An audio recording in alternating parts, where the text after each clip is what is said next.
नमस्कार मित्रांनो, शेतकऱ्यांचा दिवस म्हणजे घड्याळाशी चाललेली शर्यत असते. वेळ कधी थांबत नाही आणि शेतकऱ्यांचं कामही कधी थांबत नाही. चला तर पाहूया आजचा माझा दिवस.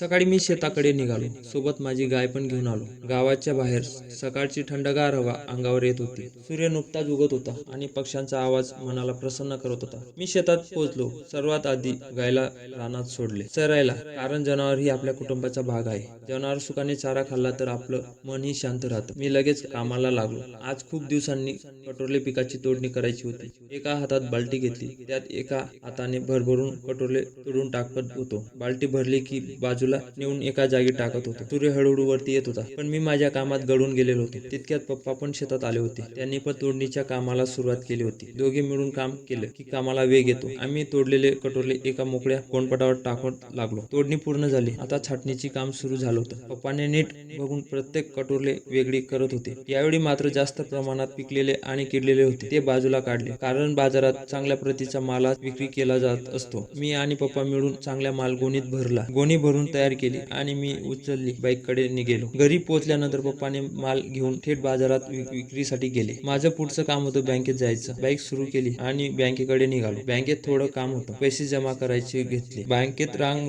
होती, पण धीराने थांबलो, कारण शेतकऱ्यांच्या पैशांचं काम वेळेवर करणं खूप महत्वाचं असतं. बँकेचे काम संपल्यानंतर मी लगेच शेताकडे आलो. पुन्हा आपल्या गाईला रानात सोडलं चरायला. तिला मोकळं सोडलं की ती शांतपणे गवत खात असते आणि आपल्यालाही ते बघून शांतता आणि समाधान वाटतं. आता पुन्हा उन्हाचा ताप चांगलाच वाढलेला होता. मी छत्री घेऊन उभा राहिलो. गाईला चारताना घाम गळत होता, पण मन मात्र शांत होते, कारण दिवसाच्या बराचसा कामाचा भाग पूर्ण झालेला होता. असा चालतो शेतकऱ्यांचा दिवस. वेळेवर काम, वेळेवर निर्णय आणि वेळेवर जनावरांची काळजी. हेच खरं शेतकऱ्यांचे आयुष्य असतं, साधं पण ताकदीचं. चला तर भेटूया पुढील ब्लॉगमध्ये. तोपर्यंत जय महाकाल.